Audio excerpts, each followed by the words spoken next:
आय देवकीनन्दनाय च नन्दगोपकुमाराय गोविन्दाय नमः।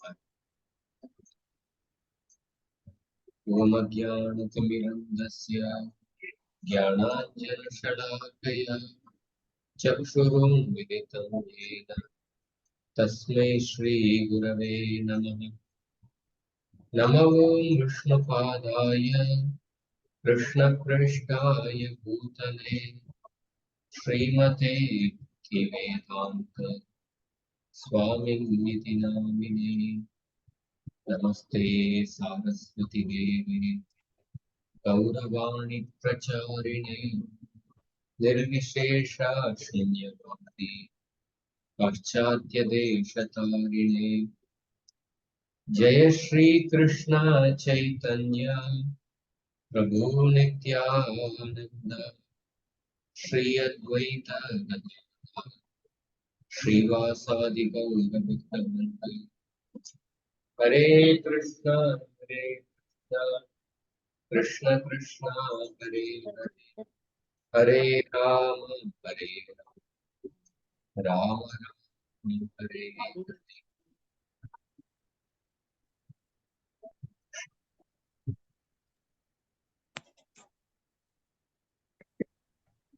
போன வாரம் கிளாஸ் சொல்றேன்ல, இன்னைக்கு ஆண்டாள் சொல்றாங்க ஜெயந்த பிரபு சின்ன பொண்ணு ஆண்டாள் சொல்றாங்க.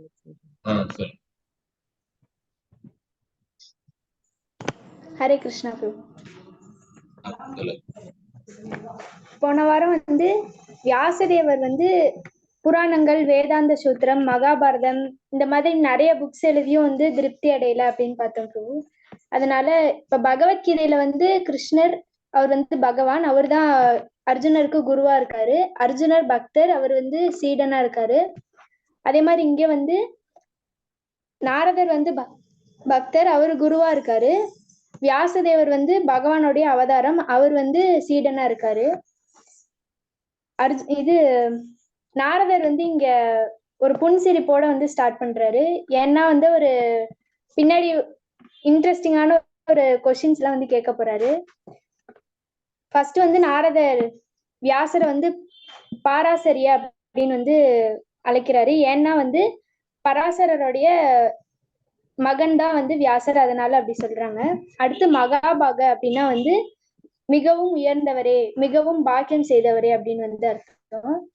அடுத்தது அந்த ரெண்டு கொஸ்டின்ஸ் என்னன்னா, நீங்க உடல்னு நீங்க இந்த உடல் சரீரம்னு நினைக்கிறீங்களா அப்படின்னா அதால நீங்க திருப்தி அடைறீங்களா? அடுத்தது நீங்க இந்த மனம்னு நினைக்கிறீங்களா, அதால திருப்தி அடைறீங்களா அப்படின்னு கேக்குறாங்க. சிலர் நம்ம இந்த உடல், மனம், புத்தி அப்படின்னு நினைக்கிறாங்க. நாரதர் கேக்குறாங்க. ஏன் இந்த கொஸ்டின்ஸ் கேக்குறாங்கன்னா, வியாசரை சிந்திக்க வைக்கிறதுக்கோசரம் இந்த கொஸ்டின்ஸ் கேக்குறாங்க. அடுத்து இப்படி ஒரு பராசரருடைய புதல்வர் நீங்க, இப்படி ஒரு உயர்ந்த குலத்துல பிறந்த நீங்க இந்த மாதிரி திருப்தி அடையாம இந்த மாதிரி ஒரு குழப்பத்தோட இருக்கலாமா அப்படின்னு சொல்லி கேக்குறாங்க. மறைமுகமா கேக்குறாரு. உடல்னு நம்ம இந்த சரீரம்னு நினைக்கும் போது நம்ம இந்த சரீர ரீதியான திருப்தி மட்டும்தான் நமக்கு ஏற்படும், மன ரீதியான திருப்தி ஏற்படாது. நம்ம இந்த உடல்னு நினைக்கிறவங்க உடல் ரீதியான இப்ப ஒரு ஹெல்ப் பண்றாங்கன்னா அந்த உடல் ரீதியா தான் செய்வாங்க. இப்ப ஒரு ட்ரெஸ் தானமா கொடுக்கறதோ இல்ல உணவு தானமா கொடுக்கறதோ அந்த மாதிரி மட்டும் தான் செய்வாங்க. ஆனா ஆன்மீக ரீதியா யோசிக்க மாட்டாங்க. இப்ப ஃபார் எக்ஸாம்பிள் அவங்க ஒரு இந்த மாதிரி ஒரு முயற்சி ஒரு ஓட்டையான பானையில நம்ம தண்ணி ஊத்துற மாதிரி. ஏன்னா அந்த ஓட்டையான பானையில நம்ம எவ்வளவு தண்ணி ஊத்தினாலும் அது கீழே போயிட்டேதான் இருக்கும். அதே மாதிரி இவங்களோட முயற்சியும் முடிவடையாது அப்படின்னு சொன்னீங்க. இங்க வியாசதேவர் சரீர நிலையில உள்ள ஆசைகளை சாஸ்திரங்களை பின்பற்றி அதை பேஸ் பண்ணி எப்படி பூர்த்தி செய்யலாம் அப்படின்னு சொல்லி பாக்குறாங்க. அதனால கர்மகாண்டம், மகாபாரதம் அந்த மாதிரி புக்ஸ எழுதியிருக்காங்க. நாரதர் நீங்க உடல் மனம் சார்ந்த சமூக சேவையில மட்டும்தான் ஈடுபட்டிருக்கீங்க, ஆனா ஆத்மா ரீதியான ஆத்மா சம்பந்தப்பட்டமான இதை வந்து சொல்லல அப்படின்னு சொல்லி மறைமுகமா சொல்றாங்க. அந்த கேள்விகள் மூலியமா மறைமுகமா சொல்றாங்க. அடுத்து வந்து இப்ப வியாசர் வந்து வசிஷ்ட ரிஷியோட கொள்ளு பேரன், சக்தி ரிஷியோட பேரன், பராசர ரிஷியோட புதல்வன், அதே மாதிரி சுகதேவ கோஸ்வாமியோடைய தந்தை. அந்த மாதிரி பல்வேறு உயர்ந்த தவங்கள்லாம் வந்து செஞ்சிருக்காங்க வியாசதேவர். இப்ப வந்து ஒரு 3 விஷயங்கள் இருக்கு. அது என்னன்னா, அவங்க வந்து ஃபர்ஸ்ட் உயர்ந்த குலத்துல இருந்து வந்தவங்களா, அவங்களுடைய மகன்கள் எப்படிப்பட்டவங்க, அவங்க வந்து இந்த என்ன காரியம் வந்து பண்ணிருக்காங்க, எந்த மாதிரியான விஷயம் செஞ்சிருக்காங்க அந்த மாதிரி. இப்போ ஃபார் எக்ஸாம்பிள் ஹிரண்யகசிப்பு வந்து கஷ்யப ரிஷியோட புதல்வர், அதனால அவர் வந்து உயர்ந்த குலத்துல பிறந்தவர். அவரோட மகனும் வந்து பிரகலாதர். அதன் ஆனா வந்து அவர் இந்த தனிப்பட்ட உலகுல என்ன செஞ்சிருக்காருன்னு பார்த்தா ஒரு அசுரனா இருந்திருக்காரு, கொடூரமான அசுரரா இருந்திருக்காரு. அதுல வந்து அவர் பார்த்தா அந்த இதுல வந்து அந்த அதுல அவருக்கு எந்த தகுதியும் இல்ல. அதே மாதிரி அங்க சக்கரவர்த்தி, அதாவது துருவ மகாராஜாவுடைய குலத்துல வந்து வந்தவரு. அவர் வந்து தர்மத்தை கடைபிடிச்சாரு, பக்தியை கடைபிடிச்சாரு. ஆனா அவருடைய மகன் வந்து ரொம்ப கொடூரமான ராஜா. அதே மாதிரி இப்ப வியாசதேவர்னு எடுத்துக்கிட்டோம்னா, அவர் உயர்ந்த குலத்துல பிறந்தவர். சுகதேவ கோஸ்வாமி அவர் அதாவது உயர்ந்த மகன். அவரோட வாழ்க்கையிலயும் வந்து நிறைய தவங்கள் செஞ்சிருக்காரு. அதாவது அந்த 3 குவாலிட்டிஸுமே இவர்கிட்ட இருக்கு. நாரதர் வந்து கேக்குறாரு, மகாபாரதம் அதாவது மிக அற்புதமான நூல். தர்ம அர்த்த காம மோட்சம், அதாவது அறம் பொருள் இன்பம் வீடு, இந்த சம்பந்தப்பட்ட எல்லா விஷயங்களையும் வந்து முழுமையா கொண்டிருக்கிற ஒரு மகாபாரதத்தை வந்து நீங்க இயற்றிருக்கீங்க. இந்த 4 விஷயத்த பத்தி யார் ஒருத்தர் வந்து தெரிஞ்சுக்கணும்னு ஆசைப்படுறாங்களோ அதுக்கான எல்லா விஷயமும் மகாபாரதத்துல இருக்கு. மகாபாரதத்துக்கு வந்து ஒரு அடைமொழி, அதாவது அப்ஜெக்டிவ்னு சொல்லுவாங்களுக்கு, அந்த மாதிரி மகதத்புதம், சுசபன்னம், சர்வார்த்த பரிபிரம்ஹிதம், ஜிக்ஞாசிதம், அந்த மாதிரி வந்து 4 அப்ஜெக்டிவ் அந்த இது வந்து மகாபாரதத்துக்கு இருக்கு. இவ்வளோ பெரிய நூலை வந்து ஏற்றிருக்கீங்க, நீங்க ஏன் வந்து இந்த மாதிரி புலம்புறீங்க அப்படின்னு கேக்குறாங்க. முழுமையான சாஸ்திர ஞானம் இல்லாதவங்க வந்து இந்த மாதிரி திருப்தி அடையாம புலம்புவாங்க.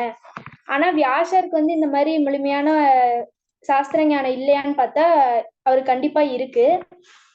ஏன்னா இப்ப வந்து ஒரு தராசுல வந்து ஒரு சைடு வந்து எல்லா வேதங்களையும் வைக்கிறாங்க, இன்னொரு சைடு வந்து மகாபாரதத்தை மட்டும் வைக்கிறாங்க.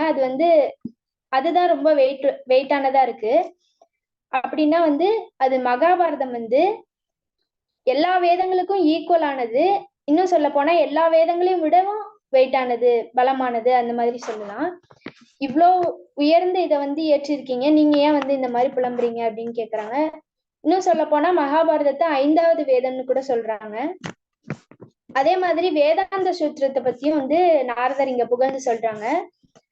உபநிஷத்துங்களுடைய சாரத்தெல்லாம் சொல்றதுதான் வந்து வேதாந்த சூத்திரம். அதையும் வந்து இயற்றிருக்காங்க.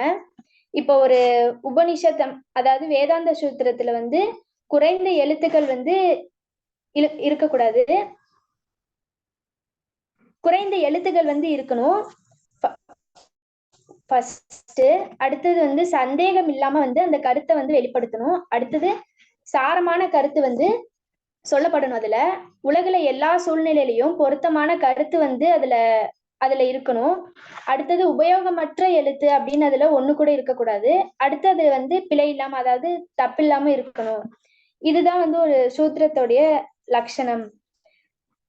இதுல எல்லா புலமையுமே வந்து வியாசருக்கு இருக்கு. அந்த மாதிரி நாரதர் சொல்றாரு, உருவமற்ற இந்த பிரம்ம ஜோதியை வந்து நீங்க நேரடியா வந்து உணர்ந்திருக்கீங்க, ரியலைஸ் பண்ணிருக்கீங்க.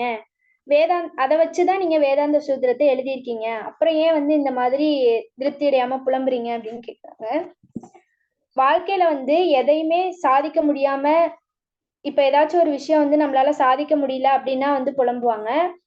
வியாசர் வந்து எதையுமே சாதிக்கலையா அப்படின்னா அப்படி இல்லை. அவர் வந்து வேதாந்த சூத்திரத்தையும் மகாபாரதத்தையும் எழுதியிருக்காரு. இன்னும் பல வகையான தவங்களை வந்து செஞ்சிருக்காரு. அதனால அவரு பெரிய அளவுல சாதிச்சிருக்காரு.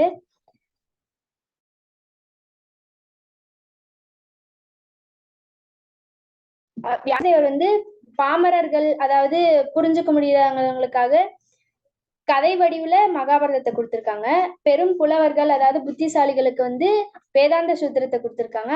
அதனால இந்த உலகத்துல எல்லாருக்கும் பொருத்தமான வேதங்களையும் அவர் வந்து கொடுத்திருக்காரு. அப்புறம் ஏன் வந்து நீங்க புலம்புறீங்க அப்படின்னு நாரதர் கேட்கும்போது வியாசதேவர் சொல்றாங்க, நீங்க சொல்றது எல்லாமே சரிதான். ஆனா நீங்க என்னை பத்தி சொல்ல எல்லா விஷயமுமே சரிதான். ஆனா வந்து என்னால இப்ப முழுமையா திருப்தி அடைய முடியல. அதுக்கான மூல காரணம் வந்து எனக்கு தெரியல. அந்த கண்ணுக்கு தெரியாத மூல காரணம் வந்து என்னன்னு நாரதர் கிட்ட கேக்குறாங்க. அதாவது இந்த இடத்துல வியாசர் வந்து அவரோட குரு கிட்ட எந்த ஒரு விஷயத்தையுமே மறைக்கல. அவருடைய அந்த இதை வந்து ஒத்துக்கிறாரு, அக்செப்ட் பண்ணிக்கிறாரு. இப்ப வந்து ஃபார் எக்ஸாம்பிள் ஒரு பெயின் கில்லர் வந்து யாருக்காச்சும் ஒரு வியாதி இருக்கிறவங்களுக்கு கொடுத்தா அந்த வலி மட்டும்தான் போகும். ஆனா அதுக்கான மூல காரணம் என்ன அப்படின்னா அந்த அந்த ஒரு கிருமியை வந்து நம்ம அதுக்கான தேடல் வந்து இருக்கணும் அப்படின்னு சொல்றாங்க. அடுத்தது அதுக்கான மூல காரணத்தை வந்து சொல்லுங்கன்னு கேக்குறாங்க. அளவற்ற ஞானம் வந்து நாரதர்கிட்ட இருக்கு, அதனால கேக்குறாங்க. ஏன்னா அவர் வந்து பிரம்மாவுடைய புதல்வர். இந்த மாதிரி இப்போ ஒரு பெரிய டாக்டர் வந்து தனக்கு ஒரு வியாதி வந்துச்சுன்னா அவருக்கு அவரே வந்து குணப்படுத்திக்க முடியாது. அப்படி செஞ்சாருன்னா அது வேலையும் செய்யாது. அந்த மாதிரி வியாசதேவர் எவ்வளவு பெரிய ஒரு ஒரு புத்திசாலியா இருந்தாலும் அவருக்கு வந்து இது பண்ணும்போது அவரோட குரு கிட்ட வந்து ஆலோசிக்கிறாரு. அந்த மாதிரி நம்ம வந்து எவ்வளவு பெரிய புத்திசாலியா இருந்தாலும் நம்மளோட குரு கிட்ட ஆலோசனை செய்யணும். ஹரே கிருஷ்ணா.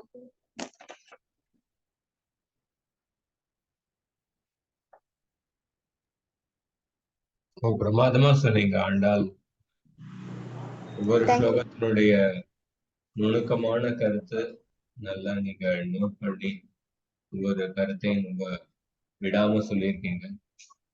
ஒவ்வொரு ஸ்லோகத்தோட சம்பந்தப்பட்ட ஓமை என்னென்ன உதாரணம் சொல்லியிருக்கோம்.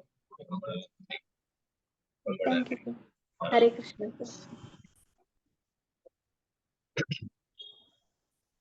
இன்னைக்கு அடுத்த ஸ்லோகத்துக்கு போவோம். 5 ஸ்லோகம் முடிச்சிருக்கோம்ல? ஆமாங்க பிரபு, 5 வரைக்கும் முடிச்சிருக்கோம்.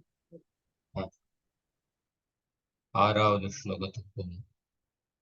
பின்னாடி சொல்லுங்க. சவை பவான் வேத சமஸ்த குஹ்யம்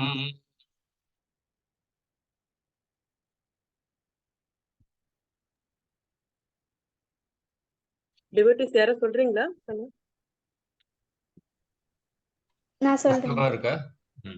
சவை பவான் வேத சமஸ்த குஹ்யம் சவை பவான் வேத சமஸ்த குஹ்யம் உபாசிதோ யத் புருஷ புராணஹ உபாசிதோ யத் புருஷ புராணஹ பராவரேஷோ மனசைவ விஸ்வம் பராவரேசோ மனசைவ விஸ்வம் சிருஜத்யவத்யத்தி குணைரசங்கஹ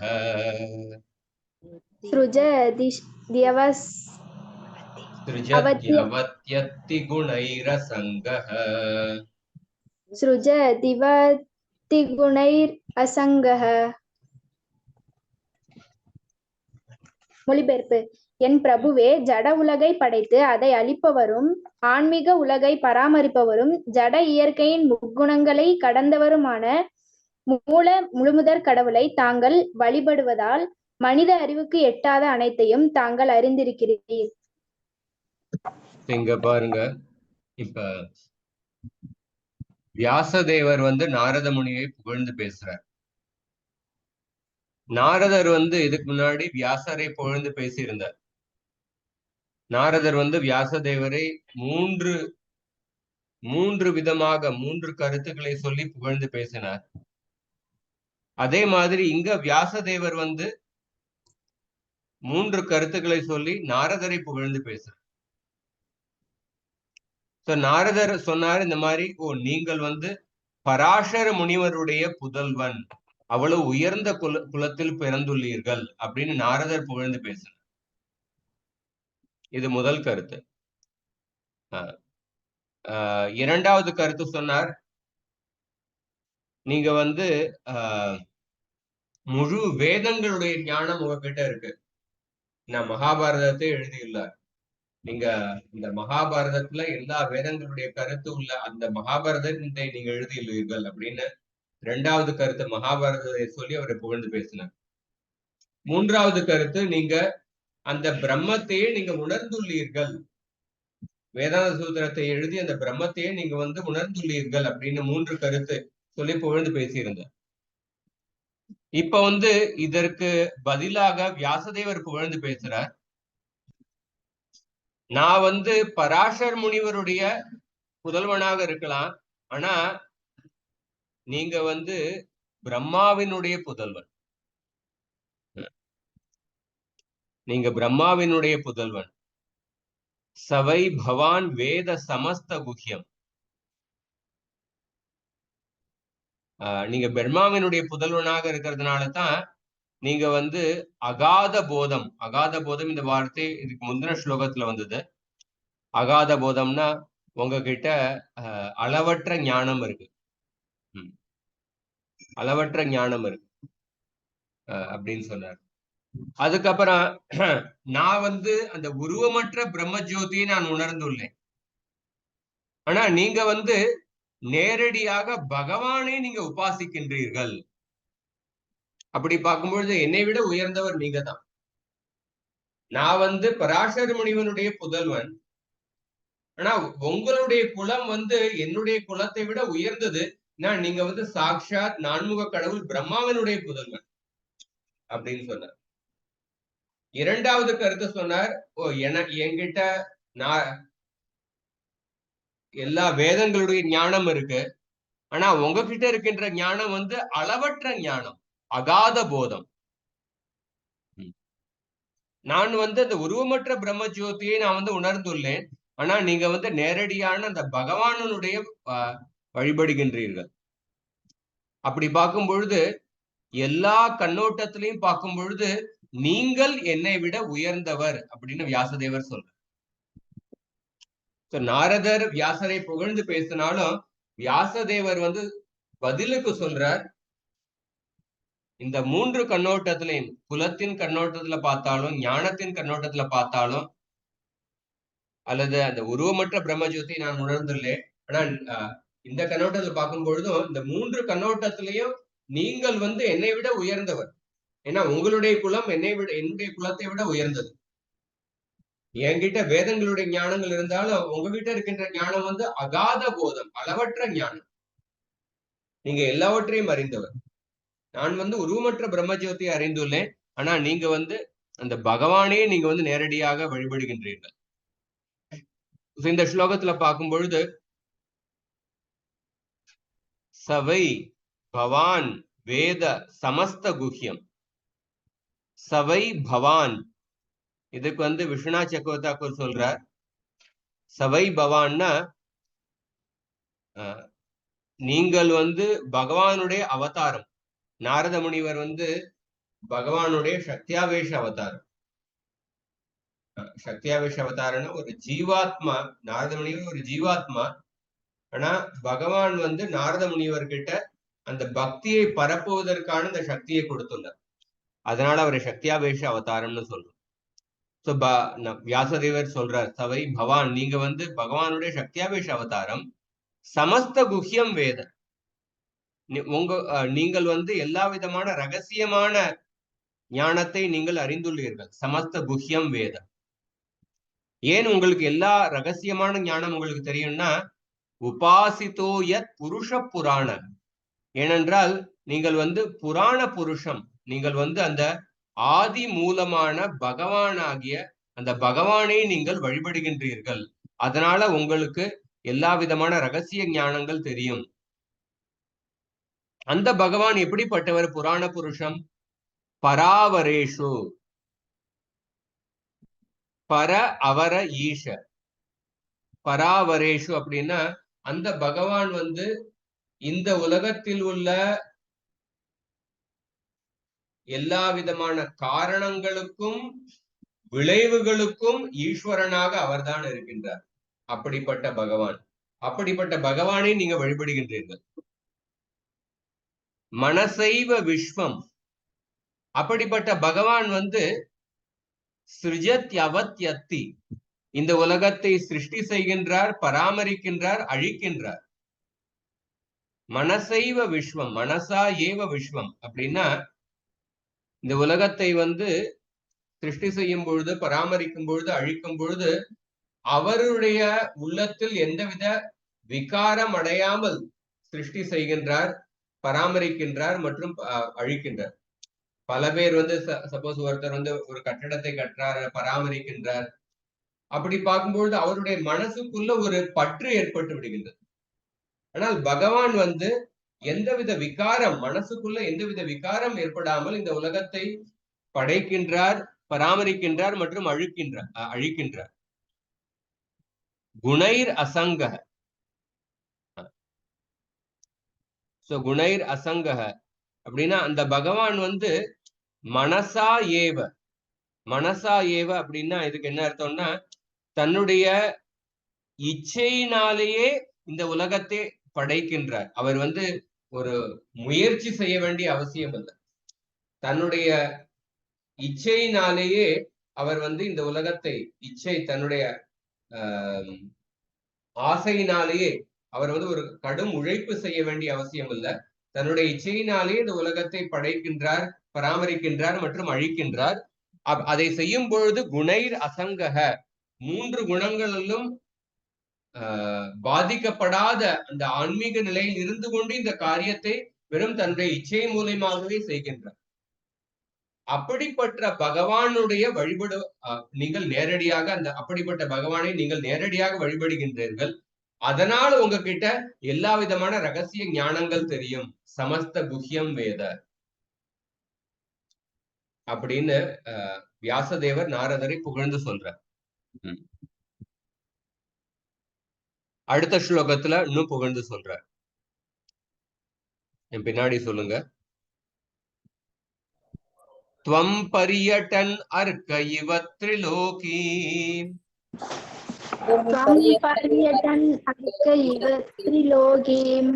अंतश्चरो वायुरिवात्म साक्षी,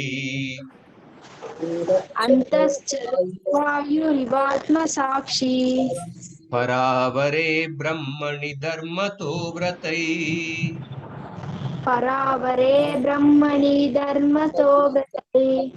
स्नातस्य मे न्यूनमलं विचक्ष्व,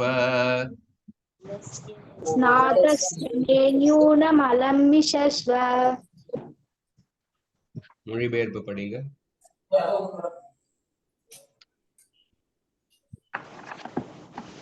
மொழிபெயர்ப்பு பொருளுரை வழங்கியவர் ஆசாபக்திதான் சுவாமி சில பிரபுபாதித்தை. சூரியனை போல் மூவுலகங்களில் சஞ்சரிக்கவும், காற்றை போல் அனைவரது மனதிற்குள்ளும் புகுந்து சஞ்சரிக்கவும் உம்மால் முடியும். இதனால் தாங்கள் சர்வ விபாகமுடைய பரமாத்மாவுக்கு நிகரானவராவீர். ஆகவே ஒழுக்க கட்டுப்பாடுகளையும் விரதங்களையும் மேற்கொண்டு நான் தெய்வீகத்தில் ஆழ்ந்திருந்த போதிலும் என்னிடம் உள்ள குறை என்னவென்பதை தயவு செய்து காட்டியருள வேண்டும். ஹரேஷ். இங்க வியாசதேவர் சொல்றார், துவம் பரியட்டன் அர்க்க இவ திரிலோக்கிம். அர்க்க அப்படின்னா சூரியன். சூரியனை போன்று திரிலோக்கிம் 3 உலகங்களிலும் பரியட்டன், பரியட்டன் அப்படின்னா 3 உலகங்களிலும் நீங்கள் பயணம் செய்து கொண்டு இருக்கின்றீர்கள், சஞ்சரித்துக் கொண்டு இருக்கின்றீர்கள். அதுக்கப்புறம் வாயுரிவ, 2வது வாக்கியத்துல பாருங்க, வாயுரிவ காற்றை போன்று, காற்றை போன்று அந்தஸ்சரு, காற்று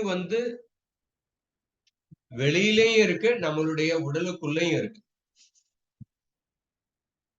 காற்றை போன்று நீங்கள் எல்லா இடத்திலையும் நீங்க பயணம் செய்து கொண்டு இருக்கின்றீர்கள். அப்படின்னா நீ காற்று இந்த காற்று ஒருத்தருடைய உடலுக்குள்ளேயும் இருக்கு. அப்படி அந்த மாதிரி நீங்கள் எல்லோருடைய மனசுக்குள்ள எந்த விதமான சிந்தனைகள் வருகின்றன, எந்த விதமான ஆசைகள் இருக்கின்றன, ஒருத்தருடைய புத்தி எப்படி வேலை செய்து கொண்டு இருக்கின்றது, அதற்கு அதையும் உங்களால புரிந்து கொள்ள முடியும். இவ ஆத்ம சாட்சி. எப்படி காற்று எல்லோருடைய உடலுக்குள்ளேயும் இருக்கின்றதோ அதே மாதிரி உங்ககிட்ட எல்லோருடைய மனசுக்குள்ள, எல்லோருடைய புத்திக்குள்ள எப்படிப்பட்ட சிந்தனைகள் வருகின்றன அதை நீங்கள் அறிந்துள்ளீர்கள். ஆத்ம சாட்சி. அதற்கு எல்லோருடைய ஆசைகளுக்கு சாட்சியாகவே நீங்கள் இருக்கின்றீர்கள். அதனால பராவரே பிரம்மணி தர்மத்தோ விரத்தை ஸ்நாதசியமே நியூனமலம் விசக்ஷ்வ. நான் எல்லா வேதங்களையும் கற்றிருந்தாலும், எல்லா வேதங்களையும் நான் எழுதி வைத்திருந்தாலும், நான் அந்த உருவமற்ற பிரம்ம ஜோதியை உணர்ந்து இருந்தாலும் என்னுடைய வாழ்க்கையில ஒரு முழு திருப்தி ஏற்படவில்லை. அதனால நீங்க இதற்கான காரணம் என்ன அப்படின்னு சொல்லுங்க. ஸ்நாதசியமே நியூனமலம் விசக்ஷ்வ. என்னுடைய வாழ்க்கையில ஒரு பூரணத்துவத்தை என்னால அனுபவிக்க முடியல. இவ்வளவு வேதங்களை எழுதினதுக்கு அப்புறமும், பிரம்மஜோதியை உணர்ந்ததுக்கு அப்புறமும் என்னால ஒரு பூரண தத்துவத்தை அனுபவிக்க முடியல. விசக்ஷ்வ. இதை நீங்க சிந்திச்சு இதற்கான தீர்வை சொல்லுங்க.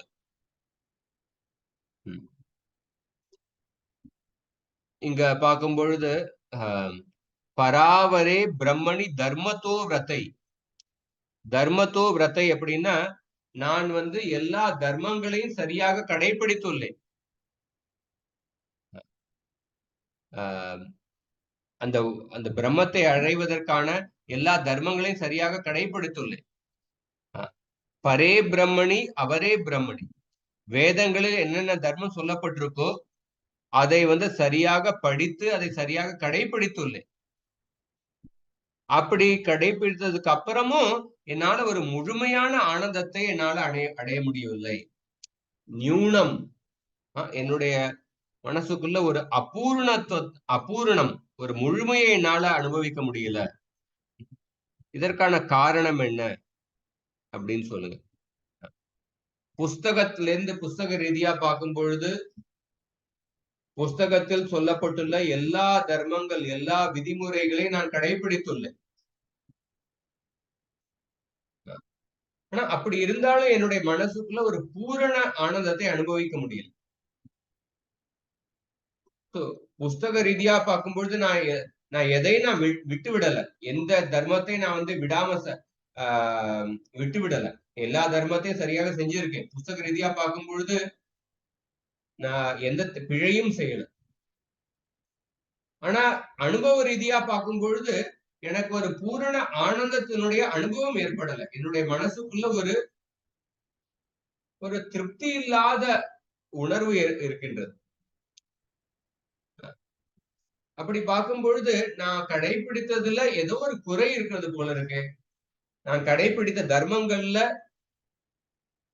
எதையோ நான் விட்டு இருக்கேன் போல இருக்கு. அதனாலதான் எனக்கு ஒரு பரிபூர்ண ஆனந்தம் ஏற்படல. அதனால இத பத்தி நீங்க சிந்திச்சு சொல்லுங்க. ஏன் இப்படி அப்படி நடந்திருக்கு அப்படின்னு வியாசதேவர் சொல்லுங்க. அதுக்கப்புறம் அடுத்த ஸ்லோகத்துல இருந்து நாரத முனிவர் பேச ஆரம்பிக்கும். நாரத முனிவர் வியாசதேவருக்கு சொன்ன உபதேசங்கள் ரொம்ப அருமையான ஸ்லோகம். இந்த ஸ்லோகத்திலிருந்து ஆரம்பிக்கின்றது. ஸ்ரீ நாரத உவாச்ச. ஸ்ரீ நாரத உவாச்ச. பவதா அனுதித பிராயம். பவதா அனுதித பிராயம். யசோ பகவதோ மலம். யசோ பகவதோ மலம். ஏனை வாசௌ ந துஷ்யேத. ஏனே வாசேன ந துஷ்யேத. மன்யே தத் தர்ஷனம் கிலம். மன்யே தத் தர்ஷனம் கிலம். மொழிபெயர்ப்பு. ஸ்ரீ நாரதர் கூறினார், நீர் உண்மையில் பரமபுருஷரின் மேன்மையான களங்கமற்ற பெருமைகளை பரப்பவில்லை. பகவானின் உன்னத புலன்களை திருப்திப்படுத்தாத அந்த தத்துவம் பயனற்றதென கருதப்படுகிறது. ஸ்ரீல பிரபுபாதகி ஜெய். நாரதர் நேரடியாக சொல்றார். சுத்தி வளைக்காம நேரடியா ஒரு பாயிண்ட்டுக்கே வரார். பவதா அனுதித பிராயம் யசோ பகவதோ மலம், யசோ பகவதோ அமலம். நீங்க வந்து பகவானுடைய, எப்படிப்பட்ட பகவான்? அமலம், இந்த தூய்மையான எந்தவித களங்கம் இல்லாத அந்த பகவானுடைய பெருமைகளை நீங்க வந்து எவ்வளவு சொல்ல வேண்டி இருக்கணுமோ அதை வந்து சரியாக சொல்லணும். பகவானுடைய அந்த களங்கமற்ற பெருமைகளை வந்து நீங்க வந்து முழுமையாக சொல்லவில்லை. அதுதான் உங்களுடைய திருப்தி இல்லாம இருக்கிறதுக்கான காரணம். ஏனை வாசவுன துஷ்யேத மன்யேத தர்ஷனம் கில. நீங்க அந்த வேதாந்த சூத்திரம் அப்படிப்பட்ட உயர்ந்த கிரந்தத்தை எழுதியுள்ளீர்கள். ஆனா அப்படி எழுதினதுக்கு அப்புறம் உங்களுடைய மனசுக்குள்ள எந்த ஒரு முழுமையான திருப்தி ஏற்படல. சோ அதனால அந்த வேதாந்த சூத்திரம், என்னுடைய அபிப்பிராயத்தின்படி அந்த வேதாந்த சூத்திரம் வந்து ஒரு முழுமையான திருப்தி ஏற்படுவதற்கு அது வந்து ஒரு முழுமையான கிரந்தம் கிடையாது. அது வேதாந்த சூத்திரம் மிக உயர்ந்த கிரந்தம், கட்டாயம். ஆனா நீங்க அந்த நூலாசிரியரே உங்களுக்கு வந்து ஒரு முழுமையான திருப்தி ஏற்படலைன்னா அப்ப அந்த புஸ்தகத்துல ஏதோ ஒரு குறைபாடு இருக்கு. அதனாலதான் அந்த எழுதின நூலாசிரியரான உங்களுக்கே ஒரு முழுமையான திருப்தி ஏற்படும். பாகவதம் வந்து வேதம் அப்படிங்கிற மரத்தினுடைய பழுத்த பழம். அந்த வேதாந்த சூத்திரத்தினுடைய வியாக்கியானம் தான் ஸ்ரீமத் பாகவதம். அந்த பாகவதம் வந்து வியாசதேவரால் எழுதப்பட்டுள்ள கடைசி புஸ்தகம் பாகவதம். வித்யா பாகவதா அவதிஹி அப்படின்னா, ஒருத்தர் பாகவதத்தை வந்து கற்றாருன்னா அதை விட ஒரு உயர்ந்த வித்தியை வந்து இந்த உலகத்துல கிடையவே கிடையாது. கல்விக்கான மிக உயர்ந்த சிகரம் என்னன்னா பாகவத கல்வி. ஒருத்தர் பாகவதத்தை கற்றாருன்னா அதை விட ஒரு உயர்ந்த கல்வி வந்து இந்த உலகத்துல எதுவுமே கிடையாது. அந்த பாகவதம் வந்து வேதாந்த சூத்திரத்தினுடைய வியாக்கியானம். எந்த நூலாசிரியர் வேதாந்த சூத்திரத்தை எழுதியுள்ளாரோ அதே நூலாசிரியர் வந்து இந்த பாகவதத்தை எழுதியுள்ளார். பாகவதம் வந்து வேதம் அப்படிங்கிற மரத்தினுடைய பழுத்த பழம் அப்படின்னு சொல்லப்பட்டுள்ளது. அப்ப அந்த வேதாந்த சூத்திரம் வந்து அந்த பழுத்த பழத்தினுடைய முந்தாணி உள்ள நிலை. எப்படி ஒரு மாம்பழம், ஒரு பழுத்த பழமான மாம்பழம் இருக்குன்னு வச்சுக்கோங்களேன், அதுக்கு முந்தின உள்ள நிலை என்ன? கொஞ்சம் காயாக உள்ள பழம், காயாக உள்ள நிலையில உள்ள பழம். வேதாந்த சூத்திரம்ங்கிறது வந்து அந்த முந்தின நிலை, பாகவதத்தினுடைய முந்தின நிலை. அப்படின்னா அந்த பழுத்த பழத்துக்கு முந்தின நிலை தான் வேதாந்த சூத்திரம். எப்படி ஒருத்தர் வந்து அந்த பழுக்காத பழத்தை ஒருத்தர் சாப்பிட்டாருன்னா அவருக்கு வந்து முழுமையான திருப்தி ஏற்படாது. ஒரு அந்த இனிப்பை வந்து அந்த அவர் வந்து அனுபவிக்க மாட்டார். அப்ப அதுல இருந்து தெரிஞ்சுக்கலாம், ஓ அந்த பழத்துல ஏதோ ஒரு குறைபாடு இருக்கு. அதே மாதிரி இந்த வேதாந்த சூத்திரத்தை எழுதினதுக்கு அப்புறமும் வியாசதேவருக்கு ஒரு முழுமையான திருப்தி ஏற்படல. அப்படின்னா அந்த வேதாந்த சூத்திரம் வந்து ஒரு பழுத்த நிலையில இல்லை, அதுக்கு முந்தின நிலையில இருக்கு. அதனாலதான் அவருக்கு வந்து ஒரு முழுமையான திருப்தி ஏற்படும். சோ அதனால சொல்றார், ஏனை வாசவுன துஷ்யேத மன்யேத தர்ஷனம் கில. இப்ப அந்த வேதாந்த சூத்திரத்தை எழுதின அந்த நூலாசிரியருக்கே ஒரு முழுமையான திருப்தி ஏற்படலைன்னா அதை படிக்கிறவங்களுக்கு எப்படி ஒரு முழுமையான திருப்தி ஏற்பட முடியும் அப்படின்னு பிரபுபாதர் தன்னுடைய பொருளுரையில எழுதுறார்.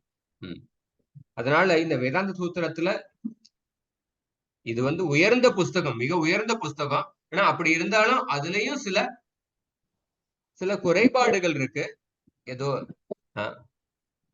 அதனாலதான் உங்களுக்கு வந்து ஒரு முழுமையான திருப்தி ஏற்படல அப்படின்னு சொல்ற. அதனால உங்களுடைய நீங்களே வந்து அந்த வேதாந்த சூத்திரம் ஒரு ஒரு முழுமையான புஸ்தகம் இல்லை அப்படிங்கிறதுக்கு அதுக்கான பிரமாணம் வந்து நீங்களே. ஏன்னா அந்த நூலாசிரியரான உங்களுக்கே ஒரு முழுமையான திருப்தி ஏற்படலைன்னா அப்ப அந்த புஸ்தகத்துல ஏதோ சில அபூரணத்துவம், ஒரு குறைபாடுகள் இருக்கு அப்படிங்கறது நம்மளால புரிஞ்சு கொள்ள முடியாது. அதற்கான பிரமாணம் வந்து நீங்களே அப்படின்னு வியாசதேவர், நாரத முனிவர் வியாசதேவர் கிட்ட சொல்றார். அடுத்த ஸ்லோகம். யதா தர்மாதயச்சார்த்தா யதா தர்மாதயச்சார்த்தா முனிவர்யானுகீர்த்திதாः முனிவர்யானுகீர்த்திதாः ந ததா வாசுதேவஸ்ய ந ததா வாசுதேவஸ்ய மகிமா ஹ்யனுவர்ணிதः. மகிமா ஹ்யனுவர்ணிதः.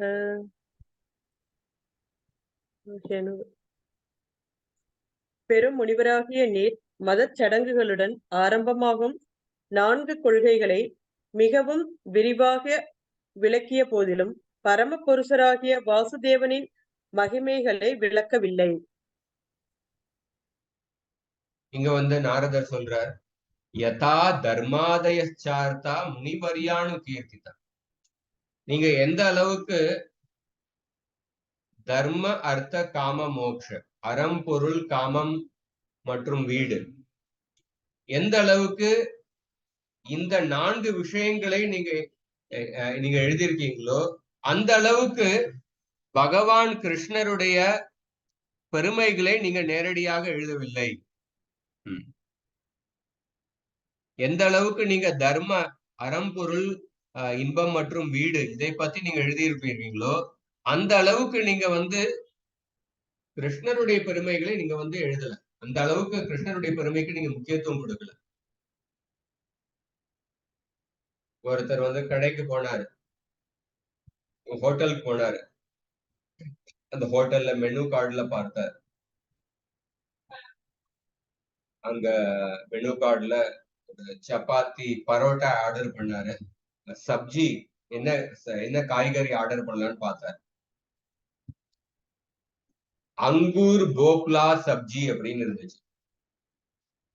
அங்கூர்னா திராட்சை, போக்லானா பரங்கிக்காய். திராட்சை பரங்கிக்காயும் சேர்த்து பண்ண சப்ஜி, அது அங்கூர் போக்லா சப்ஜி. சப்ஜினா காய்கறி. இது அவர் அது பார்த்தாரு, புதுமையான காய்கறி ஆர்டர் போல இருக்கு அப்படின்னு அதை ஆர்டர் பண்ண. அதுக்கப்புறம் பரோட்டாவையும் இந்த சப்ஜியையும் கொண்டு வந்தாங்க. அவர் வந்து அந்த பரோட்டாவை சப்ஜியை சாப்பிட ஆரம்பிச்சாரு. அதுல பார்த்தாரு ஒரு திராட்சை கூட வரவே இல்லை, வெறும் பரங்கிக்காய் மட்டும்தான் இருந்துச்சு. அது வெயிட்டரை திருப்பி கூப்பிட்டாரு. நான் வந்து இந்த அங்கூர் போக்லா சப்ஜி, திராட்சை பரங்கிக்காய் இந்த காய்கறி ஆர்டர் பண்ணேன், நீங்க வந்து இதுல திராட்சையே காணுமே, எங்கப்பா திராட்சை அப்படின்னு கேட்டார். அவங்க சொன்னாங்க, நீங்க அங்கூர் போக்லா சப்ஜி ஆர்டர் பண்ணீங்க, நாங்க வந்து ஒரு பரங்கிக்காய்க்கு ஒரு திராட்சை போடுவோம். அங்கூர் போக்லா, அங்கூர்னா திராட்சை, பரங்கிக்காய் ஒரு, போக்லானா பரங்கிக்காய், ஒரு பரங்கிக்காய்க்கு நாங்க ஒரு திராட்சை போடுவோம் அப்படின்னு அவர் சொன்னார். உங்களோட பிளேட்ல அந்த திராட்சை வரல அப்படின்னா, பரங்கிக்காய் எவ்வளவு சைஸ், திராட்சை எவ்வளவு சைஸ், ஒரு பரங்கிக்காய்க்கு ஒரு திராட்சை அப்படின்னு. சோ அந்த மாதிரி வியாசதேவர் வந்து இங்க பரங்கிக்காய்ங்கிறது வந்து அறம் பொருள் இன்பம் வீடு, திராட்சை வந்து கிருஷ்ணருடைய நேரடியான பெருமைகள். நாரதர் சொல்றாரு, நீங்க எந்த அளவுக்கு அறம் பொருள் இன்பம் வீடுக்கு முக்கியத்துவம் கொடுத்திருக்கீங்களோ அந்த அளவுக்கு கிருஷ்ணருடைய பெருமைகளுக்கு முக்கியத்துவம் கொடுக்கல. நீங்க கிருஷ்ணருடைய பெருமைகளை பத்தி எழுதியிருக்கீங்க, அங்கூர் கோகுலா சப்ஜியில நீங்க திராட்சையை போட்டிருக்கீங்க, ஆனா எந்த அளவுக்கு பரங்கிக்காய் போட்டிருக்கீங்க, ஒரு பரங்கிக்காய்க்கு ஒரு திராட்சை அந்த இதுல போட்டிருக்கீங்க. அதனாலதான் உங்களுக்கு வந்து ஒரு திருப்தி ஏற்படல அப்படின்னு சொல்றேன். இங்க விஸ்வநாத சக்கரவர்த்தி தாக்கூர் எழுதுறார், இப்ப வியாசதேவர் வந்து ஒரு வாதம் எடுத்து வைக்கிறார்.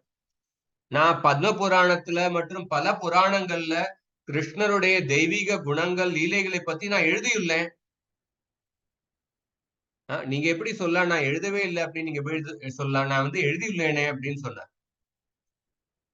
அதுக்கு நாரதர் பதில் சொல்றார், நீங்க வந்து கிருஷ்ணருடைய நேரடியான பெருமைகளை எழுதியிருந்தாலும், ஆனா எந்த அளவுக்கு அறம் பொருள் இன்பம் வீடுக்கு நீங்க முக்கியத்துவம் கொடுத்திருக்கீங்களோ அந்த அளவுக்கு கிருஷ்ணருடைய பெருமைகளுக்கு நீங்க முக்கியத்துவம் கொடுக்கல.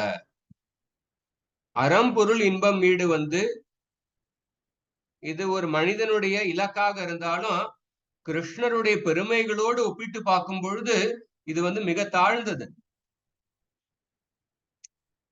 அப்ப அந்த தாழ்ந்த விஷயத்துக்கு நீங்க அவ்வளவு முக்கியத்துவம் கொடுத்திருக்கீங்க, ஆனா அந்த கிருஷ்ணருடைய பெருமைகளுக்கு ஆனா அந்த உயர்ந்த விஷயத்துக்கு அவ்வளவு முக்கியத்துவம் கொடுக்கல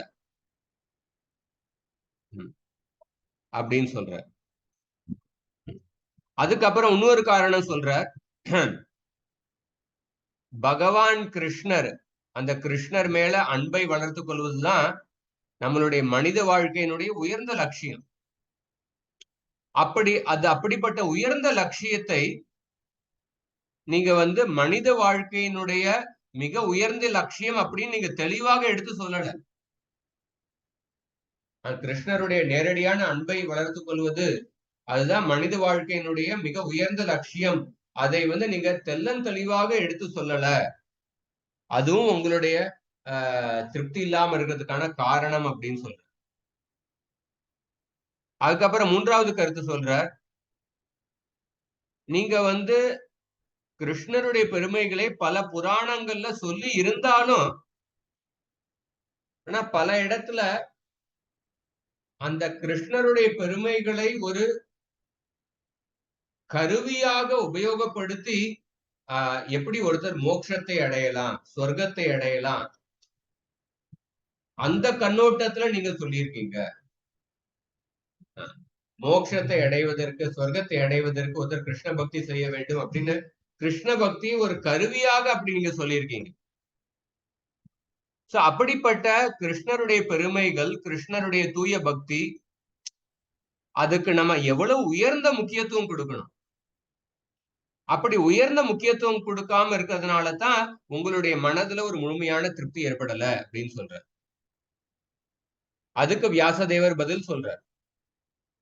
ஆனா பல இடத்துல நான் வந்து எப்படி கிருஷ்ண பக்தி வந்து முக்தியை விட உயர்ந்தது அப்படின்னு பல இடத்துல நான் சொல்லியுள்ளேன். உதாரணத்துக்கு பத்ம புராணத்துல நான் சொல்லியுள்ளேன், அந்யத்ர புண்ணிய தீர்த்தேஷு முக்திரேவ மகாபலம் முக்தை பிரார்த்தியா ஹரேர் பக்திர் மதுராயாம்ச லப்யத. தீர்த்த ஸ்தலங்களை போய் நம்ம நீராடுவதன் மூலமாக முக்தி அடைய முடியும். ஆனா பல தீர்த்த ஸ்தலங்களை நீராடுவதன் மூலமாக முக்தியை அடைய முடியும். ஆனா அந்த முக்தியை விட உயர்ந்தது என்னன்னா பகவானிடத்தில் அன்பை வளர்த்து கொள்வது. அந்த அன்பை வந்து கிருஷ்ணர் பிறந்த அந்த மதுராவில் நீராடுவதன் மூலமாகத்தான், மதுராவுக்கு சென்று அங்க சேவை செய்வதன் மூலமாகத்தான் அந்த உயர்ந்த கிருஷ்ணருடைய அன்பை அடைய முடியும் அப்படின்னு பத்ம புராணத்துக்குள்ள இந்த ஸ்லோகத்துல கிருஷ்ண பக்தி எப்படி முக்தியை விட உயர்ந்தது அப்படின்னு நான் சுட்டி காட்டுள்ளேன் அப்படின்னு வியாசதேவர் வந்து ஒரு பிரதிவாதம் எடுத்து வைக்கிறார். பகவத்கீதையில நான் எழுதியுள்ளேன், பிரம்மபூத பிரசன்னாத்மா ந சோச்சதி ந காங்க்ஷதி சம சர்வேஷு பூதேஷு மத்பக்தி லபத்தே பரம். அந்த உருவமற்ற பிரம்ம ஜோதியை வந்து உணர்ந்ததுக்கு அப்புறம்தான் ஒருத்தருடைய பக்தி ஆரம்பிக்கின்றது. உருவமற்ற பிரம்ம ஜோதியை உணர்ந்ததுக்கு அப்புறம் அவர் வந்து ஒரு தூய பக்தியை கடைபிடிக்க ஆரம்பிக்கின்றார். அப்ப வந்து தூய பக்தி வந்து அந்த பிரம்மஜோதி அடைவதை விட உயர்ந்தது அப்படின்னு நான் சொல்லியுள்ளேன் அப்படின்னு வியாசதேவர் வந்து திரும்பி சொல்றார். அதுக்கு வந்து நாரத முனிவர் பதில் சொல்றார், நீங்க வந்து அப்படி சொல்லி இருந்தாலும் ந அனுவர்ணிதஹ யதா தர்மாதயச்சார்த்தா முனிவரியானு கீர்த்திதா நததா வாசுதேவஸ்ய மகிமா அனுவர்ணிதஹ. அனுவர்ணித்தனா நீங்க வந்து திரும்ப திரும்ப சொல்லவில்லை, திரும்ப திரும்ப சொல்லவில்லை. சில இடத்துல நீங்க சொல்லியிருக்கீங்க, எப்படி கிருஷ்ண பக்தி முக்தியை விட உயர்ந்தது அப்படின்னு நீங்க சொல்லியிருக்கீங்க. அப்படி சொல்லியிருந்தாலும் அதை நீங்க திரும்ப திரும்ப சொல்லவில்லை. அதனால என்ன, எந்த விஷயத்துக்கு மிக உயர்ந்த விஷயமோ மிக உயர்ந்த லட்சியமோ அதை வந்து நம்ம திரும்ப திரும்ப சொல்ல வேண்டும். ஏன்னா அப்படிப்பட்ட சாஸ்திரத்தினுடைய ஒரு சாரமான கருத்தை வந்து ஆனந்தமயோ பியாசாத், அதை திரும்ப திரும்ப சொல்வதன் மூலமாகத்தான் அந்த சாரமான கருத்து மக்களுக்கு புரியும். எப்படி ஹரேர் நாம ஹரேர் நாம ஹரேர் நாமைவ கேவலம் கலவு நாஸ்தியைவ நாஸ்தியைவ நாஸ்தியைவ கதிரண்யதா அப்படின்னு 3 தடவை திரும்ப திரும்ப சொல்லப்பட்டிருக்கு. ஹரிநாமம் மட்டும்தான், ஹரிநாமம் மட்டும்தான் 3 தடவை சொல்லப்பட்டிருக்கு. அந்த மாதிரி நீங்க வந்து கிருஷ்ண பக்தி முக்தியை விட உயர்ந்தது அப்படின்னு சொல்லியிருந்தாலும் அதை திரும்ப திரும்ப சொல்லணும். அதனால உங்களுடைய மனது எப்ப ஒரு முழுமையான திருப்தி அடைய முடியும்னா, நீங்க வந்து கிருஷ்ண பக்தி கிருஷ்ணருடைய பெருமைகள் லீலைகளை வந்து தெளிவாக சொல்லணும். இரண்டாவது அதை திரும்ப திரும்ப சொல்லணும். அப்படி சொல்வதன் மூலமாகத்தான் உங்களுடைய மனது திருப்தி அடையும். ஏனென்றால் அந்த கிருஷ்ண பக்தி கிருஷ்ணருடைய குணங்கள் லீலைகள் அதுதான் மிக உயர்ந்த விஷயம். அதை வந்து நீங்க வந்து தெளிவாகவும் திரும்ப திரும்ப சொல்லணும் அப்படின்னு சொல்றேன்.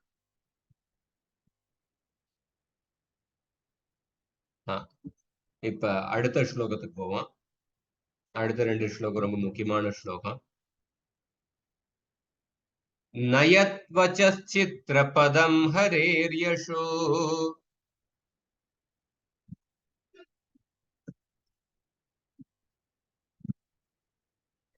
படிக்காதவங்க யாராவது படிக்கிறாங்க மத்தது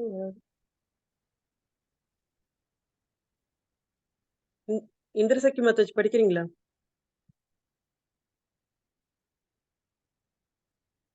பூமணி மத்தாஜி படிங்க படிங்க. நயத்வச்சித்ரபதம் ஹரேர்யசோ நயத்வச்சித்ரபதம் ஹரேர்யசோ ஜகத் பவித்ரம் பிரகிருணீத கரிஹி சேத். ஊர்ல கிடக்கு வச்சிருக்கேங்க. இது வேற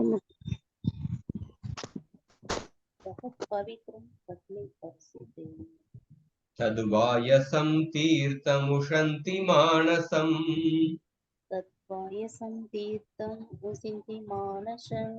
நயத்ர ஹம்சா நிரமந்த்யுஷிக்ஷயாः.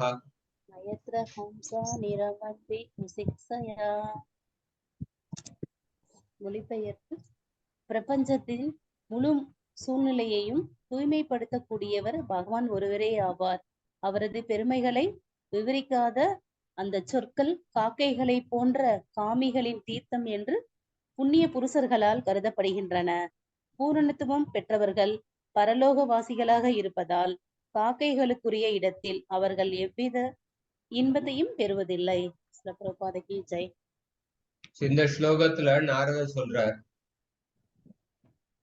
எந்த புஸ்தகங்கள்ல வந்து பகவானுடைய பெருமைகள் சொல்லப்படவில்லையோ அந்த புஸ்தகங்களை விமர்சித்து சொல்றார். நயத் வச்சஸ் சித்திர பதம் ஹரேர்யசோ ஜெகத் பவித்ரம் பிரகிருணீத கருகிச்சு. சித்திரபதம் அப்படின்னா ஒரு புஸ்தகம் வந்து ரொம்ப அருமையான வார்த்தைகளால எழுதப்பட்டுள்ளது. மியூட்ல இருங்க, திடீர்னு சவுண்ட் வருது, டிஸ்டர்ப் ஆகுது.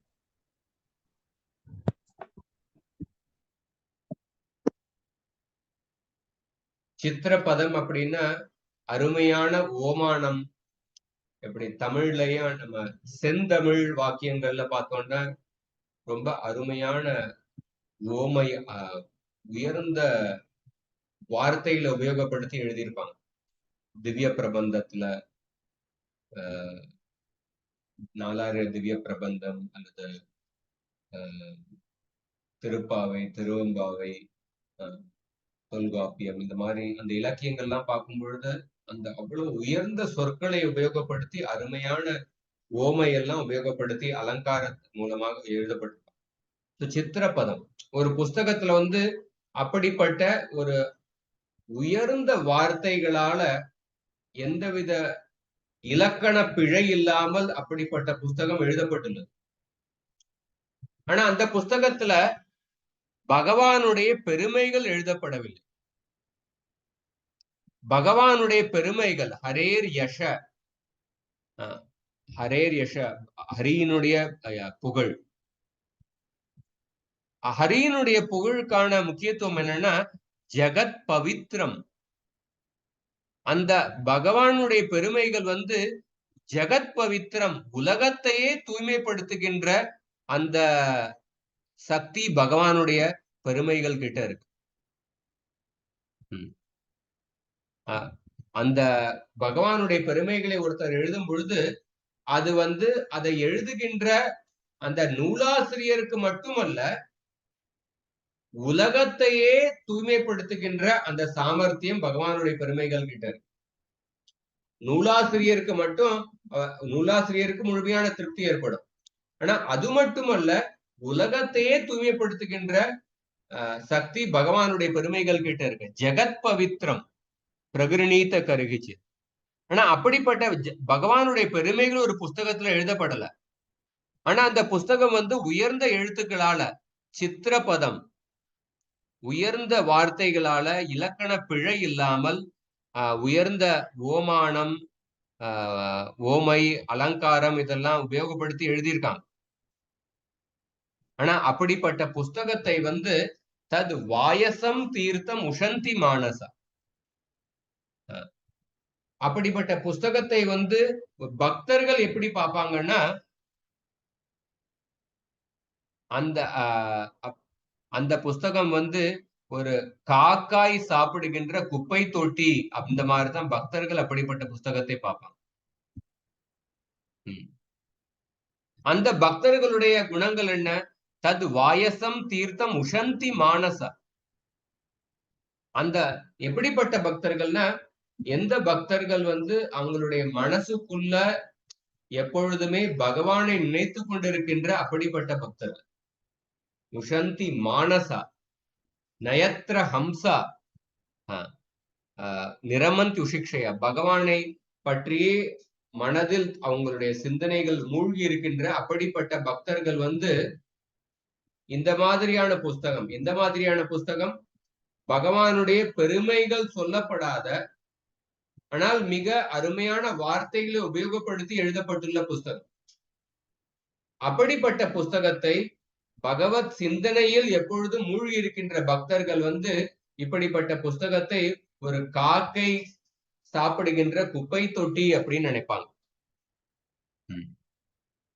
நயத்ர ஹம்சா நிரமந்த் உஷிக்ஷயா, எப்படி ஒரு காக்கை சாப்பிடுகின்ற குப்பை தொட்டி, அதுல வந்து அன்னப்பறவை, ஹம்சா அப்படின்னா அன்னப்பறவை, அன்னப்பறவை அந்த இடத்துக்கு போகாதோ, அந்த இடத்துல போய் எதுவும் அனுபவிக்க முயற்சி செய்யாது. அதே மாதிரி பகவானுடைய பெருமைகள் சொல்லப்படாத அந்த புஸ்தகத்தை வந்து அனுபவிக்க ஒரு பக்தர்கள் முயற்சி செய்ய மாட்டார்கள். நயத்ர ஹம்சா நீ ரமந்தி உஷிக்ஷயா அப்படின்னு சொல்லப்பட்டுள்ளது. இந்த ஸ்லோகத்துல நாரத முனிவர் வந்து பகவானுடைய பெருமைகள் சொல்லப்படாத புஸ்தகங்கள் வந்து அது ஒரு பௌதிக கண்ணோட்டத்துல ஒரு உயர்ந்த புஸ்தகமாக இருந்தாலும், எந்தவித இலக்கண பிழை இல்லாமல் உயர்ந்த வார்த்தைகளால, செந்தமிழ்ல அல்லது சமஸ்கிருதத்துல மிக உயர்ந்த வார்த்தைகளால் எழுதப்பட்டிருந்தாலும், அப்படிப்பட்ட புஸ்தகத்தை வந்து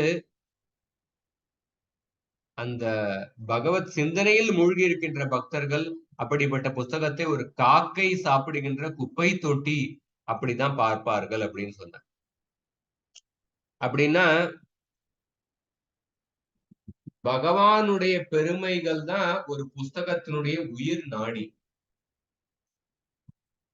அந்த உயிர் நாடி இல்லைன்னா ஒருத்தருடைய உடல்ல அவர் வந்து பலவிதமான ஆபரணங்கள் போட்டு அலங்காரம் பண்ணியிருக்காங்க. தங்க செயின், தங்க மோதிரம், பட்டு சட்டை எல்லாம் அலங்காரம் போட்டிருக்காங்க. ஆனா அந்த சரீரத்துல உயிர் மட்டும் இல்லை. அந்த உயிர் இல்லாத சரீரத்துல நீங்க எவ்வளவு அலங்காரம் போட்டாலும் அதை வந்து நம்ம பிணம் தான் சொல்லுவோம். அந்த மாதிரி பகவானுடைய பெருமைகள்ங்கிறது வந்து ஒரு புஸ்தகத்தினுடைய உயிர் நாடி. அந்த உயிர் நாடி இல்லாமல் அந்த புஸ்தகத்துல எவ்வளவு உயர்ந்த வார்த்தைகளை உபயோகப்படுத்தி நீங்க எழுதியிருந்தாலும் அது ஒரு பிணம் மாதிரி தான்.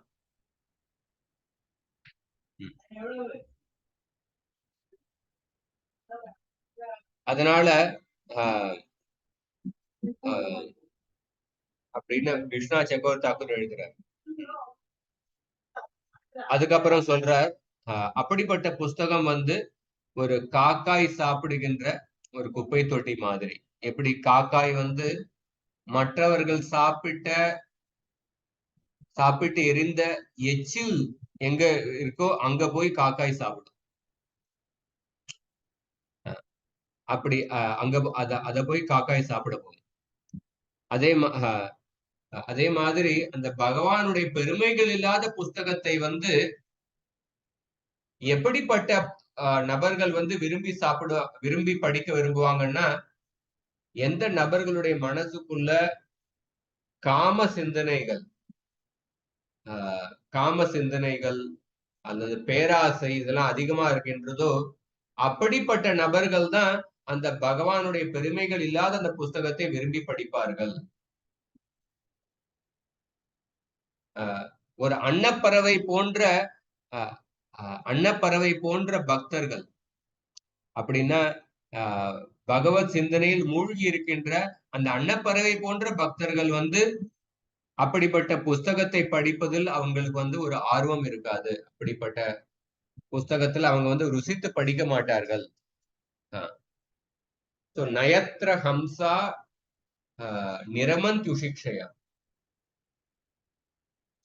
தத் வாயசம் தீர்த்தம் உஷந்தி மானசா. மானசா அப்படிங்கிற வார்த்தைக்கு வந்து அதோட சாமி கூட்டு சாமி எங்க இருக்கணுமோ அதெல்லாம் அங்க இருக்கணும். சௌகரியத்துக்கு இந்த மானசா அப்படிங்கிற அந்த வார்த்தைக்கு என்ன அர்த்தம்னா 9வது ஸ்கந்தத்துல இருந்து ஒரு ஸ்லோகத்தை மேற்கோள் காட்டி சொல்றாங்க. சாதவோ ஹிருதயம் மையம் சாதுனாம் ஹிருதயம் வஹம் மதன்யத்தேன ஜானந்தி நாகம் தேப்யோ மனாகபி. பகவான் விஷ்ணு வந்து துர்வாசர் கிட்ட சொல்ற, சாதுக்கள் வந்து என்னுடைய ஹிருதயம், அந்த சாதுக்கள் வந்து என்னை வந்து அவர்களுடைய ஹிருதயமாக கருதுகின்றார்கள். அந்த சாதுக்கள் பக்தர்கள் வந்து எப்பொழுதும் என்னை நினைத்து கொண்டிருக்கின்றார்கள், அவர்களை நான் நினைத்து கொண்டிருக்கின்றேன். அந்த தூய பக்தர்களுக்கு வந்து என்னை தவிர வேற யாரையும் தெரியாது, நானும் அவர்களை தவிர எனக்கும் வேற யாரும் தெரியாது. அப்படிப்பட்ட தூய பக்தர்களைத்தான் இந்த மானசா அப்படிங்கிற வார்த்தை மூலமாக சொல்லப்பட்டிருக்கு. அப்படின்னா மானசா அப்படின்னா எந்த பக்தர்கள் தங்களுடைய மனசுக்குள்ள கிருஷ்ணருடைய சிந்தனையிலேயே மூழ்கி இருக்கின்றார்களோ அப்படிப்பட்ட பக்தர்கள். அந்த மாதிரி இந்த ஸ்லோகத்துல வர்ணனை செய்யப்பட்டுள்ளது. கடைசி ஒரு சில கருத்து அதோட முடிச்சுக்கிறேன். மற்ற வியாசதேவர் எழுதின மற்ற புஸ்தகங்கள்ல பார்த்தோம்னா மற்ற புராணங்கள், மகாபாரதம், வேதாந்த சூத்திரம், அதுலயும் கிருஷ்ணருடைய பெருமைகள் சொல்லப்பட்டு இருக்கு கட்டாயம். ஆனா வியாசதேவர் வந்து எப்படி இந்த ஜீவாத்மாக்கள் வந்து பல பேர் வந்து ரஜோகுணம் தமோகுணத்துல இருக்கிறாங்க. சோ அவங்களை வந்து படிப்படியாக முன்னேற வைக்கிறதுக்காக பல தேவர்களுடைய வழிபாட்டை பத்தியும் மற்ற புராணங்கள்ல சொல்லியிருக்காரு. ஏன்னா ஒரு தமோகுணம் ரஜோகுணத்துல இருக்கிறவங்க வந்து பொதுவாக அவங்க வந்து விஷ்ணு பக்திக்கு வந்து அவ்வளவு ஈடுபாடு, ஆர்வம் காட்ட மாட்டாங்க. உதாரணமா துறையூர்லயே ஊர்ல திருவிழாலே பாக்குறோம். மாரியம்மன் கோயில்ல ரொம்ப கூட்டம் அதிகமா இருக்கும். சிவன் கோயில் கூட்டம் அதிகமா இருக்கும். பொதுவாக இந்த தமோகுணம் ரஜோகுணத்துல இருக்கிறவங்க வந்து விஷ்ணு பக்தியில அவ்வளவு ஈடுபாடு காட்ட மாட்டாங்க. அவங்களையும் படிப்படியாக முன்னேற வைக்கிறதுக்காக ஒரு அட்லீஸ்ட் தேவர்களுடைய வழிபாட்டை பத்தி வியாசதேவர் சொல்லியிருக்கு, நல்ல நோக்கத்துடன். மற்ற புராணங்கள், அதே புராணங்கள்ல விஷ்ணு பக்தியை பத்தியும் சொல்லியிருக்கார், விஷ்ணுவனுடைய பெருமைகளை பத்தியும் சொல்லியிருக்கார். அப்ப ஒருத்தர் நினைக்கலாம், அப்ப வந்து அந்த மத்த புஸ்தகங்கள்ல வந்து வியாசதேவர் வந்து விஷ்ணு பக்தியை சொல்லி இருக்காரு, அதனால அதை வந்து ரொம்ப தாழ்ந்ததாக கருதக்கூடாது அப்படின்னு சொல்லலாம். அப்புறம் பாகவதத்துல பார்க்கும் பொழுது, பாகவதத்துல பல இடத்துல ஒரு தனிப்பட்ட ஸ்லோகத்தை பார்த்தீங்கன்னா அந்த தனிப்பட்ட ஸ்லோகத்துல கிருஷ்ணருடைய பெருமை இல்லாம இருக்கலாம். பல இடத்துல பாகவதத்துல வந்து ஒரு ஒரு வம்சத்தினுடைய வர்ணனை சொல்லப்பட்டிருக்கும். இந்த ராஜாவினுடைய மகன் இவரை திருமணம் செய்து கொண்டார், இவங்க 2 பேருக்கும் பிறந்த குழந்தைகள் இந்த நபர், இவர் வந்து இவருடைய வம்சத்தில் பிறந்தவர் இவர் அப்படின்னு பல இடத்துல அந்த வம்சத்தினுடைய வர்ணனை வந்து சொல்லப்பட்டிருக்கும் பாகவதத்தில். அப்படி பார்க்கும் பொழுது அந்த ஸ்லோகத்துல எங்க கிருஷ்ணருடைய பெருமைகளே இல்லையே அப்படின்னு ஒரு கேள்வி எழும். பல இடத்துல வெறும் வம்சத்தினுடைய இன்ஃபர்மேஷன் சொல்லப்பட்டிருக்கும். இவருடைய பையன் இது, இவருடைய மகள் இது, இவருடைய மனைவி இது அப்படின்னு பல ஸ்லோகங்கள்ல தொடர்ந்து வந்துட்டே இருக்கு. அப்ப ஒருத்தர் கேள்வி எழலாம், பாகவதத்திலேயும் கூட அப்ப கிருஷ்ணருடைய பெருமைகள் வந்து பல இடத்துல சொல்லப்படவில்லையே அப்படின்னு ஒரு கேள்வி எழலாம். ஆனா பாகவதத்தினுடைய தனிச்சிறப்பு என்னன்னா, பல பல இடத்துல இந்த மாதிரி வம்சத்தினுடைய வர்ணனை சொல்லப்பட்டிருந்தாலும் அந்த வம்சத்தினுடைய வர்ணனுடைய சாரமான கருத்து என்னன்னு பாத்தீங்கன்னா, அது வந்து ஒரு தூய பக்தர்களுடைய சரித்திரம் அல்லது கிருஷ்ணருடைய பெருமை, கிருஷ்ணருடைய அவதாரத்தினுடைய பெருமையை வந்து நோக்கி அந்த வர்ணனை வந்து போய்கொண்டிருக்கு. அதுல உள்ள ஒரு தனிப்பட்ட வாக்கியத்துல கிருஷ்ணருடைய பெருமைகள் இல்லைன்னாலும் அந்த கதையினுடைய டைரக்ஷனை பார்த்தீங்கன்னா அந்த வர்ணனை வந்து எதுல போய் முடியும்னா அந்த கிருஷ்ணருடைய பக்தி அல்லது கிருஷ்ணருடைய பெருமை அல்லது கிருஷ்ண பக்தருடைய பெருமை, அதை சுட்டி காட்டுவதன் அந்த திசையில தான் போய் சென்று முடியும். அப்படி பார்க்கும் பொழுது பாகவதத்தில் உள்ள ஒவ்வொரு கதையினுடைய கடைசி முடிவான கருத்து, எந்த கதை எடுத்தாலும் 1வது ஸ்கந்தத்திலிருந்து 12வது ஸ்கந்தம் வரைக்கும் எந்த கதை எடுத்தாலும் அந்த கதையினுடைய முடிவான கருத்து எந்த திசையில போய் முடியும்னா பகவானுடைய பெருமை அல்லது தூய பக்தருடைய பெருமை அல்லது பக்தி பாதையினுடைய பெருமை, இந்த 3ல தான் அந்த எந்த கதை, எல்லா கதையினுடைய முடிவு சென்ற முடியும். ஆனா மத்த புராணங்கள்ல வந்து வியாசதேவர் வந்து பல கதைகளினுடைய முடிவு வந்து ஒரு தேவர்களுடைய வழிபாடு அல்லது பலநோக்கு செயல்களுடைய பெருமைகள் அந்த கண்ணோட்டத்துல அங்க போய் முடியும். அதையும் ஒரு வியாசதேவர் ஒரு நல்ல நோக்கத்துடன் எழுதியிருக்காரு, அவங்கள பல பேரை வந்து படிப்படியாக முன்னேற வைக்கிறதுக்காக. ஆனா பாகவதத்துல வந்து எல்லா கதைகளுடைய முடிவான கருத்து வந்து அந்த கிருஷ்ணருடைய பெருமைகளே போய் முடியும் அப்படின்னு பாகவதத்துக்கும் மத்த சாஸ்திரத்துக்கும் இடையே உள்ள வேறுபாட்டை பத்தி சொல்லப்பட்டிருக்கு.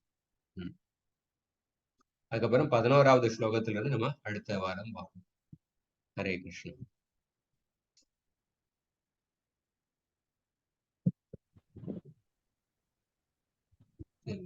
கேள்வி கேட்கணும்.